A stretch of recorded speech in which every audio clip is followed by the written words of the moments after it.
Okay, doing another simulated human torso test. Just wanted to show you my blocks the same as I've set up before.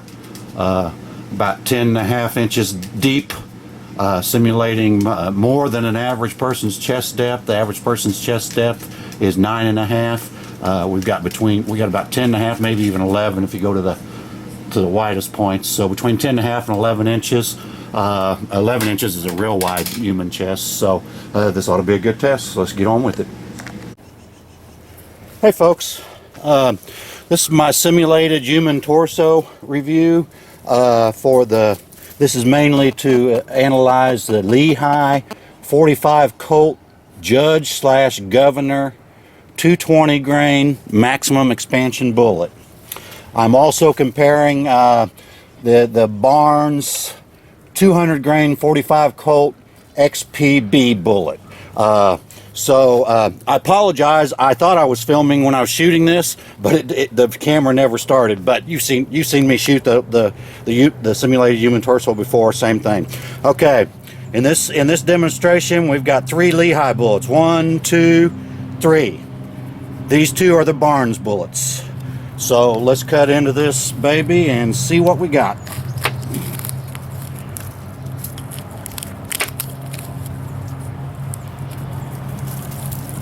Ah, come on.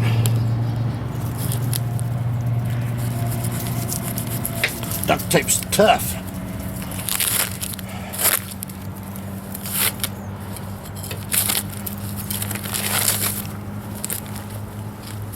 Okay.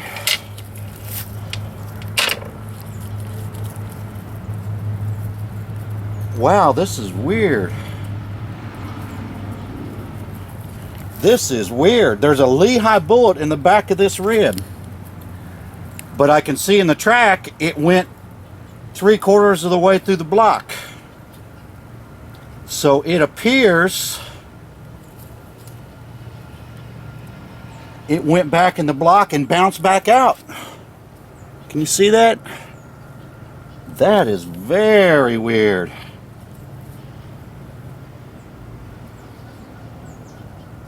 Huh.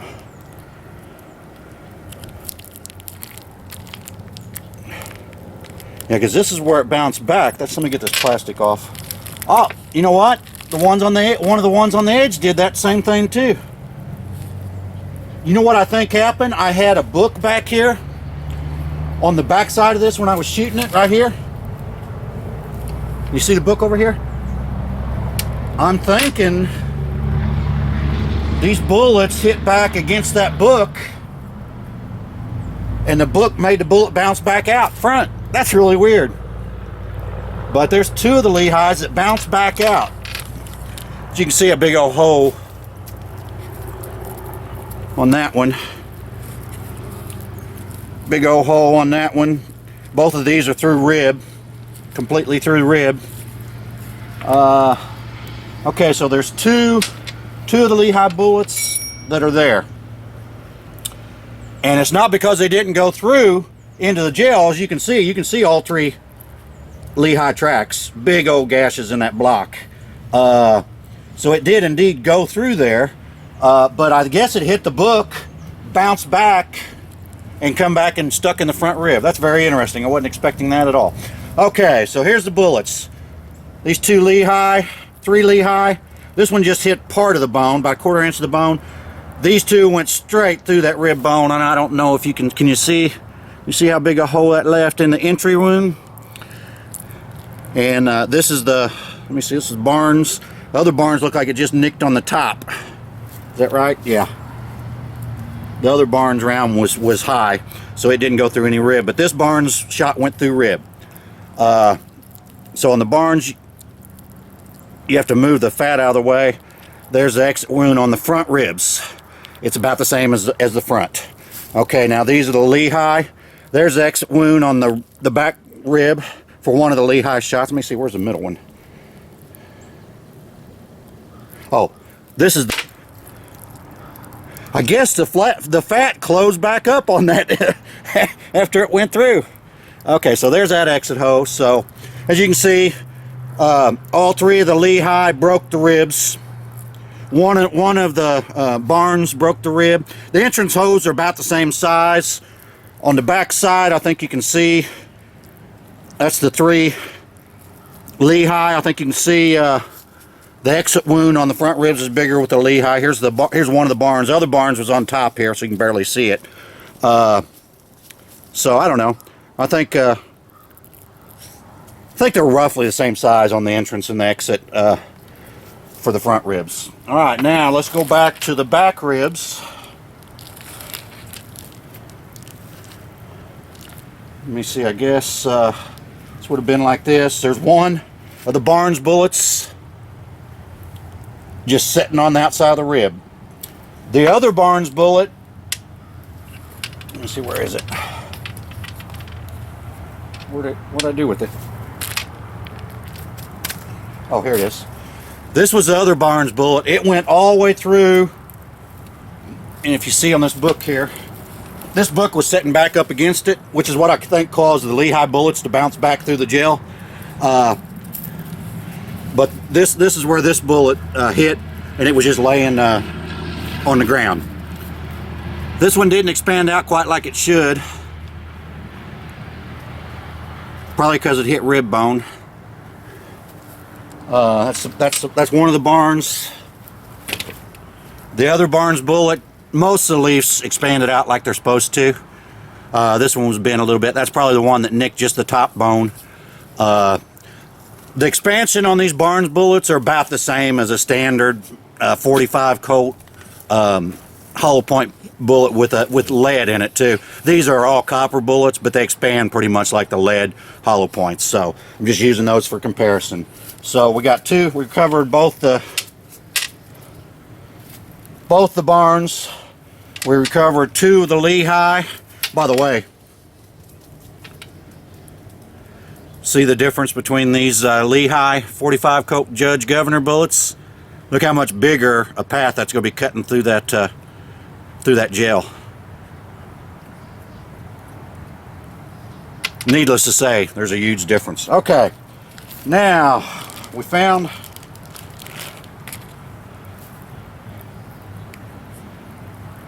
now there's another Lehigh bullet. Let me see, which was, I forget which was, I think this was the front. There's another Lehigh bullet made it to the back rib. So that would have been one of these two that hit here. I think it was the bottom one that hit there. So it went all the way through the gel. Look, we got some tag and denim buried in that bullet. That one didn't quite expand all the way, but it was close to it, which is probably why it went all the way through and embedded in the back rib. I can see another one here that went all the way through, and this one went all the way through. So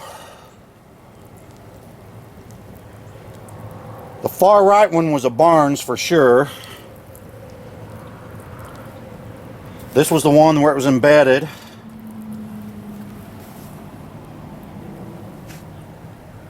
Let me see, this Barnes bullet here went to the right, out to the right side. So it hit at the same spot in the back that this one did, pretty much. So one of these would have been a Lehigh bullet,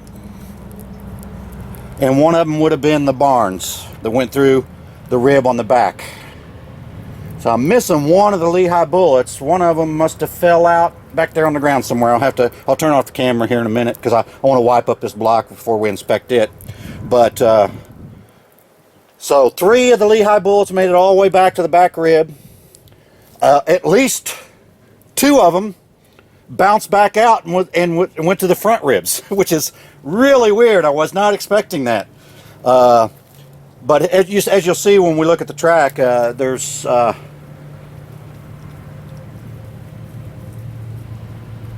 There's 2 of them that doesn't clearly show it went all the way through. That must have been the ones that hit the book, bounced back out.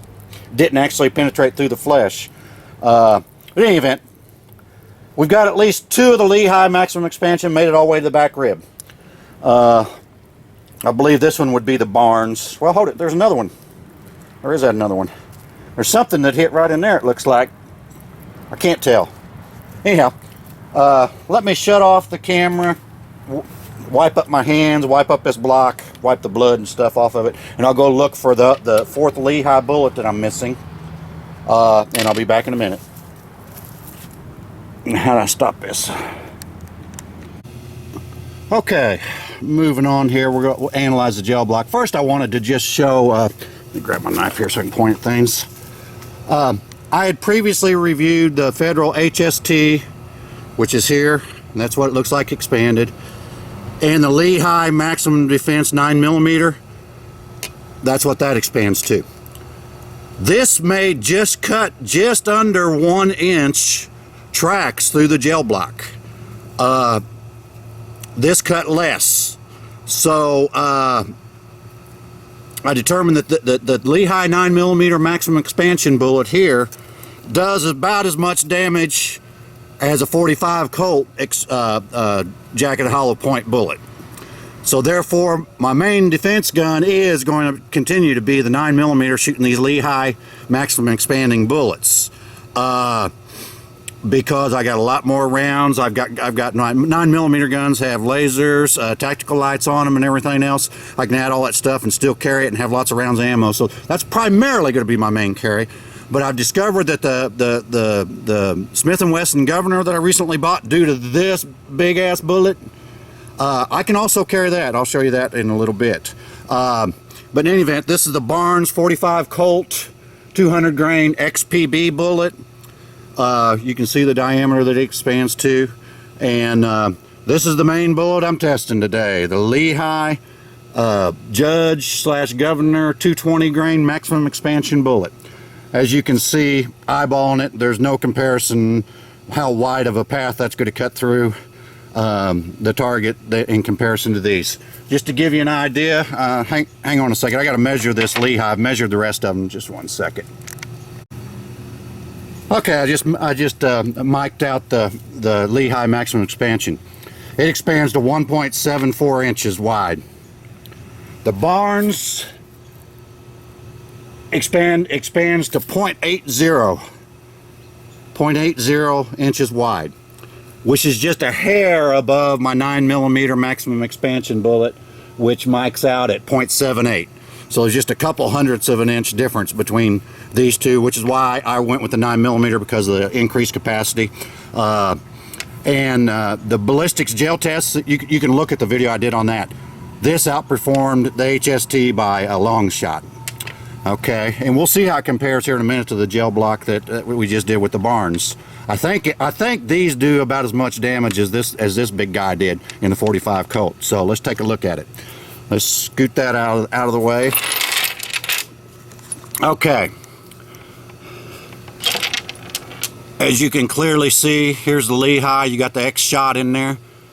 That one's a little bit smaller. That one's probably these two are the biggest gash on the entrance wound. Here's the two Barnes. As you can see, you can barely see the entrance wounds there.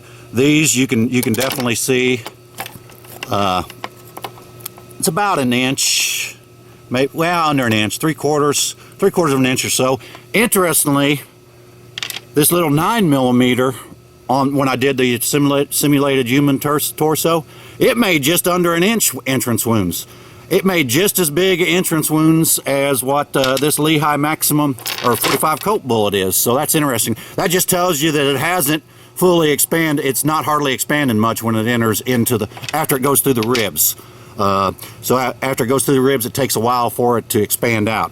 But you can clearly see that the damage on these entrance wounds way outdoes the damage on the Barnes. Okay, now let's look at it from the side.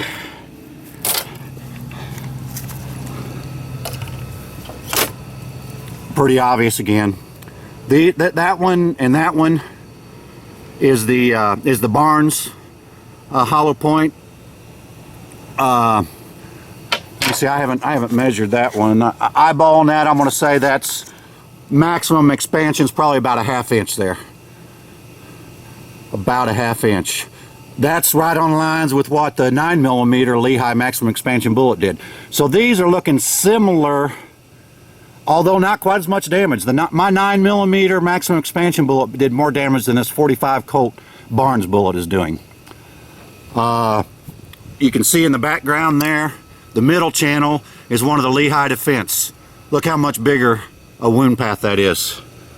I mean, there's just no comparison. I eyeballed with the micrometer on those. The maximum expansion on all those Lehigh Maximum Defense was about 1.46 inches. That was the maximum expansions. I was expecting it to be closer to 2 inches, but it's not. It's 1.46. But you can see, in comparison to standard 45 Colt hollow point, there's no question which one has a bigger wound channel through that block of gel. Now, this is the interesting part from the top. If you'll see, this one and this one, you can't see that it broke through the gel on the back side. It was maximum expanded all the way down to about the middle of the thorax cavity. But these are the two that apparently it hit the book that was back up against the ribs here, or the ribs in the book, and it bounced back out. It bounced back out to the front of the ribs. So that bullet hit something, bounced back out, and lodged in the front of the ribs. There was 2 of the Lehigh bullets on the front of the ribs. You can see the other track clearly went all the way through, and that's the one I found in the back ribs. So this one I found in the back rib. Or did we find 2 in the back ribs? No, there's just 3 shots. Yeah. Okay. So 2 of them bounced back and stuck in the front ribs, but you can clearly see now. Let me give you your anatomy lesson. Ribs is in front of this. The heart is right. Actually, the lungs cover this whole thorax cavity. So you're hitting lung tissue all the way from there to there. The heart starts right behind the ribs and is about as big as my fists. So as you can see on those Lehigh Maximum expansion bullets, even the ones that bounce back to the front clearly went all the way through the heart area at maximum expansion. You can see the Barnes hollow point didn't even come close. When it was going through the heart area, it looks like it was about a 1/4 inch wide. It expanded out to about a 1/2 inch right in here, which is probably going to be on the back side of the heart. So it probably would have been doing damage in the arteries and the veins. Okay, so we got the heart here. Back behind that in this area is going to be your esophagus, major arteries and veins is on the back side of the heart. So you got all that can be damaged in this area. And then you get back to here, before it gets into the backbone, you're basically just the lung tissue wraps around. So your most vital organs are from here to here. Guess what? That's exactly where those Lehigh Maximum Defense ammo did the most damage. There's only one of them. Well, hold it. I got 2 of them that went through. This one, let me see. Is that an exit hole? No, I don't think there is an exit hole there. No, I don't think that one did exit. So yeah, there's only one of them that went through, and it embedded into the back rib. So you don't have to worry about these things over expanding. Let's look at it from the top side here. The one that went all the way through, you can see, that's the one that didn't quite fully expand. That was this bullet right here. As you can see, it didn't quite fully expand like the other 2 did, which completely expanded. So therefore, the wound path is narrow here for the first inch or 2, and then it fully expanded and put a wide track all the way through to the back rib and stuck in the back rib. These started to expand as they exited the rib, expanded out right away. So that's right. That would have had the maximum expansion right at the heart. That would have blown that heart up. Let's look at it from another angle. Here again, that's the Lehigh Maximum Defense ammo that went all the way through. You can see the very edge here is the Barnes standard 45 Colt hollow point, and you can see how wide the track of the Lehigh bullet is right beside that. So my conclusion is that I don't think it's going to take any more than one bullet of these Lehigh Maximum Defense ammo to stop something. How can the chest cavity take that kind of impact wound? You follow what I'm saying? Even these couple that didn't go all the way through, and they seem to bounce back because they hit the ribs of the book on the back and bounce back. I probably need to do another one of these tests without a book backing on it, because I got a feeling that these may have went ahead and penetrated the gel if I hadn't had a solid book back behind it. But in any event, how can any chest cavity survive that wide of a wound going through them? Just amazing. This is the first time I've ever bought a gun just because of a bullet. I had no interest in the Smith & Wesson Governor. I had no interest in that, all that 410 shot and all that kind of stuff, until I saw this Lehigh bullet made specifically for the Judge and Governor. Then I decided, you know, by God, I'm going to buy that Governor, because even though it's only got 6 rounds, if I'm shooting 6 rounds, it's making that kind of wound tracks in a cavity, I think 6 is going to be more than enough. So I would feel comfortable carrying this gun. So in any event, and here in a minute, let me put this back on the tripod and I'll finish up here. Hey folks, I just wanted to show real quick. I had never been interested in Smith & Wesson Governor until I found that Lehigh bullet. But also, once I did see that Lehigh bullet and decided I wanted to get me a Governor, I was almost sure I wouldn't be able to carry it concealed. I figured this was going to be a home defense bedside table gun. But when I got it, even though the Governor's big, it's pretty light. So I thought, well, let me make a custom holster for it and just see if it would be usable as a carry gun sometimes too if I want. And I think it is. I'm carrying it right now, smaller back, just like I do my 9mm. It doesn't show much. And actually, it's not much heavier than my full-size 9mm by the time I've got the tactical light and the laser on there and stuff. And, you know, the 18 rounds of magazine, or of ammo in it. It's not much heavier. There it is in the small of my back. Conceals pretty good. It's pretty damn comfortable. Now, this may not work for everybody. I've got a real good curve in the small of my back. So even that thick cylinder just doesn't stick out too much. It's not that noticeable at all. I can reach in here, draw, no problem. So that's a badass gun, man. Not because of the 410 shells that shoot, I don't think. If that was only a benefit to it, I would have never ever bought one of these. But this has a stainless steel cylinder, but it's an alloy steel frame, which makes it a lot lighter. And now, using these Lehigh Defense maximum expansion bullets, if you can see there, they took advantage of the longer chamber here because this can shoot 410 shells. What they did is took advantage of that fact. This is a standard 45 Colt. This bullet wouldn't fit in a gun made to shoot a standard 45 Colt because it'd be too long. But they made this one a lot longer because this chamber's bigger, and that gives you them big old pedals that will mushroom out. So this is going to be my carry round and home defense round for this. I think I probably will carry this gun sometimes. Probably not all day carry. If I'm out all day working or whatever, I'll probably go ahead and continue to carry my 9mm. But if I'm just going out short trips to the store or whatever, I'm going to carry this thing. Because it's actually not very heavy and fairly comfortable.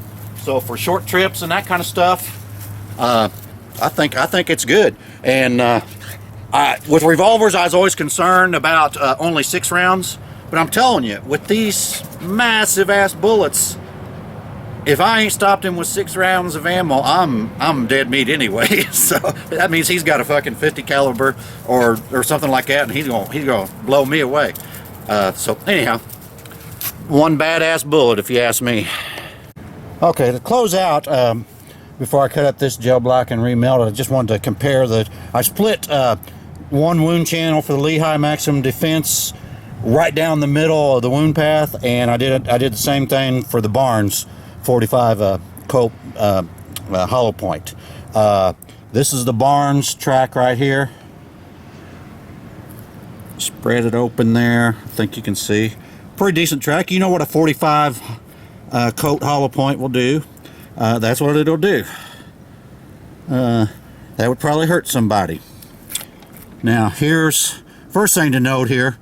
See how wide that cut track is in the other direction. But I think you can see there's not much comparison. The amount that the Lehigh maximum expansion bullet cuts through is dramatically more. Now it's not round in shape. You got the 4 petals, but man, just look at that. Look how deep that is cut down into the gel. Look at all that tissue being drugged down through the channel. In comparison, this one actually got a little bit of a gap there. Down here, like I said, about a ½ inch there. What did I say it was? 1.46 inches there. So that's the difference. See why I decided to buy a gun just based on a bullet? This is it. That's the reason I decided to buy a gun, just because of a damn bullet. That's one badass bullet.